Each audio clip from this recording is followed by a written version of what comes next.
Assalamualaikum warahmatullahi wabarakatuh. Perkenalkan, nama saya Arga Aswad, NIM 17086364. Baik, kali ini saya akan membuat video yang mana video ini berguna untuk memenuhi tugas saya untuk melengkapi tugas kurikulum dalam PJOK dengan melengkapi tugas dari paper yang telah saya buat, yaitu membuat video mengenai pelaksanaan rancangan pembelajaran sekolah atau RPS. Nah, saya mempunyai dosen pembimbing yaitu Bapak Dr. Damrah. Nah, selanjutnya kita masuk kepada pengertian dari RPS. RPS adalah sebuah dokumen perencanaan yang dibuat oleh sekolah untuk mengadakan perubahan fisik dan non-fisik sekolah dalam rangka meningkatkan mutu pelayanan sekolah. RPS menggambarkan perjalanan perubahan sekolah dari suatu kondisi hingga bisa diletakkan atau dicontohkan dari sekarang sampai 5 tahun ke depannya. RPS menggambarkan sekolah sebagai satu sistem dan bagian dari suatu sistem yang luas yang berinteraksi secara berkesinambungan, memperoleh masukan dari masyarakat, dan memberikan output kepada masyarakat, sehingga mutu pelayanan masyarakat sangat tergantung pada input yang diterima dalam proses yang dikerjakannya. Oleh karena itu, jadi pelayanan di sekolah ingin ditingkatkan, maka input dan proses sekolah itu juga tentunya harus disempurnakan. Perencanaan atau planning, pengorganisasian atau organizing, menggerakkan suatu pemimpin atau leading, dan pengendalian atau kontrol merupakan fungsi-fungsi yang dijalankan oleh proses manajemen. Selanjutnya, tujuan penyusunan RPS. Tujuan penyusunan RPS bertujuan untuk memberikan gambaran mengenai kegiatan-kegiatan apa yang akan dilakukan oleh sekolah dalam mencapai perubahan diinginkan, khususnya dalam rangka meningkatkan mutu pelayanan sekolah di bidang pembelajaran sesuai dengan potensi dan harapan komunitas setempat.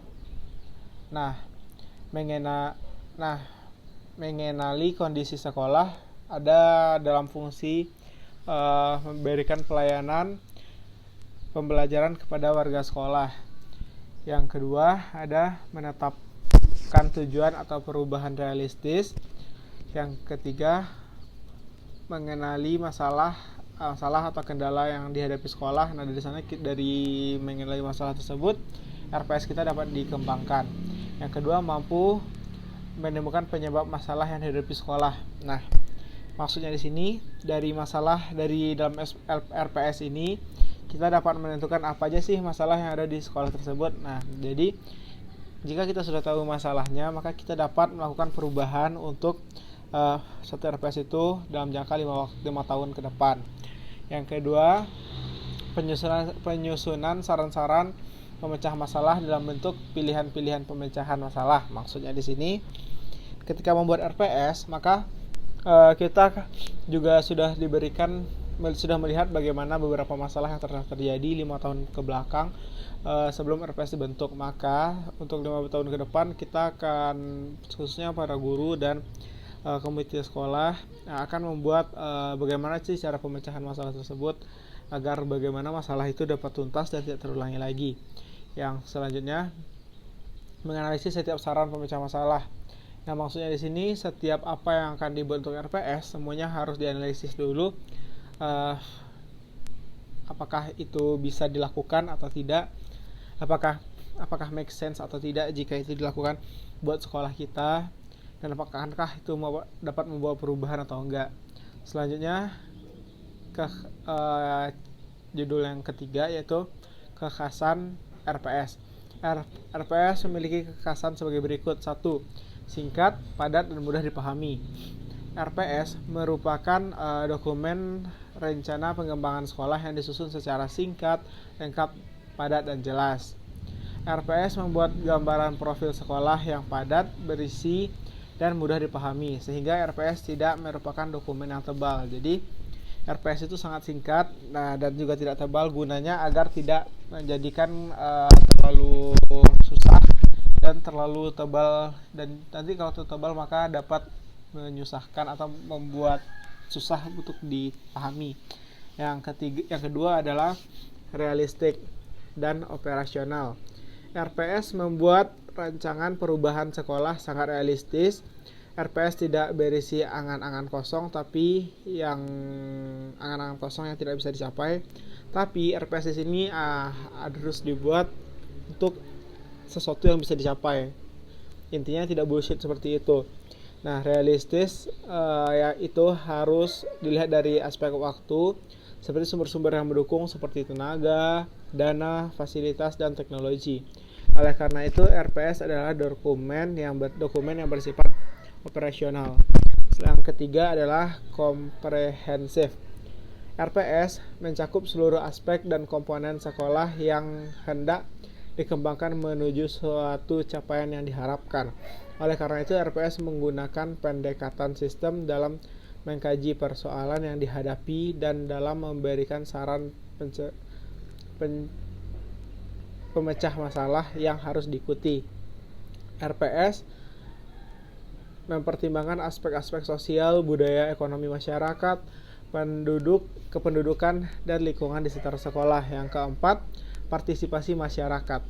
RPS disusun dengan melibatkan keikutsertaan masyarakat dengan cara mengajak unsur-unsur yang ada dalam masyarakat atau komunitas seperti tokoh masyarakat, tokoh agama, komite sekolah, perwakilan dunia usaha, dan lain-lain. Keikutsertaan mereka dimaksudkan untuk memperoleh masukan-masukan atau pendapat jadi gunanya itu kenapa dimasukkan semua aspek ke masyarakat itu, karena kita membutuhkan pendapat-pendapat dari berbagai macam jenis sudut pandang dari profesi masyarakat. Nah, dari setiap profesi masyarakat mempunyai berbeda-beda pendapat dan opini, maka kita menampung semua itu untuk mencari tujuan yang lebih baik. Yang kelima, berbasis data dan informasi. RPS disusun berdasarkan data dan informasi yang mana harus akurat, aktual, relevan, dan lengkap. Oleh karena itu, mulai dari rumusan masalah, penetapan sasaran, serta rencana pengembangan secara keseluruhan didukung oleh data dan informasi yang pasti dan lengkap, dan itu tidak informasi fiktif. Yang keenam adalah pengawasan dan umpan balik melalui pemantauan dan evaluasi. Dalam RPS ditetapkan pula sistem pengawasan dan pengendalian serta pembinaan agar tujuan yang telah digariskan dapat dicapai secara maksimal. Oleh karena itu, pelaksanaan RPS dipantau dan dievaluasi baik secara internal maupun secara eksternal. Pihak pemantau dan evaluator akan memberikan masukan-masukan guna menghindari penyimpangan dengan yang disengaja maupun yang tidak disengaja. Lalu yang ketujuh adalah RPS merupakan dokumen yang mengikat para stakeholder sekolah. Ia menjadi milik dan komitmen bersama para stakeholder sekolah. Selanjutnya yaitu kriteria RPS yang baik. Nah, RPS juga mempunyai banyak kriteria agar RPS itu dapat dikatakan baik dan sempurna. Hasil evaluasi ini digunakan sebagai masukan bagi pengambilan keputusan sekolah. Suatu perencanaan pengembangan dapat dikatakan baik apabila memenuhi kriteria seperti berikut. 1. Keluasan, kecukupan, dan ketajaman analisis lingkungan strategi sekolah. Yang kedua, keluasan, kecakupan, dan ketajaman analisis suatu situasi pendidikan sekolah saat ini. Yang ketiga, kualitas, kuantitas situasi pendidikan sekolah yang diharapkan. Yang keempat, analisis kesesuaian. Yang kelima, kelengkapan elemen renstra. Yang selanjutnya, kecukupan jenis perencanaan. Nah, di sini ada termasuk beberapa bagian, yaitu pemerataan, kualitas, efisiensi, relevansi, dan kapasitas. Yang selanjutnya itu kelayanan, perencanaan, monitoring, dan evaluasi. Selanjutnya, kelengkapan elemen renov.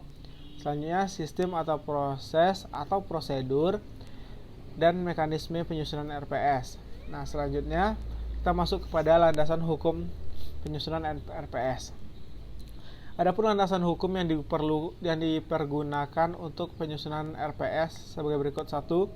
Undang-Undang Nomor 20 Tahun 2003 tentang Sistem Pendidikan Nasional Pasal 4 yang berisi pengelolaan dana pendidikan berdasar pada prinsip keadilan, efisiensi, transparansi, dan akuntabilitas publik. Yang kedua, tuntutan kebutuhan masyarakat terhadap kualitas pendidikan murid serta tuntutan pengetahuan, teknologi, dan seni. Itu diatur dalam Peraturan Pemerintah Nomor 19 Tahun 2015 yang tentang Standar Nasional Pendidikan Pasal 53. Baik, itulah presentasi saya untuk hari ini. Mohon maaf jika ada kesalahan. Saya akhiri dengan wabillahi taufiq wal hidayah. Wassalamualaikum warahmatullahi wabarakatuh.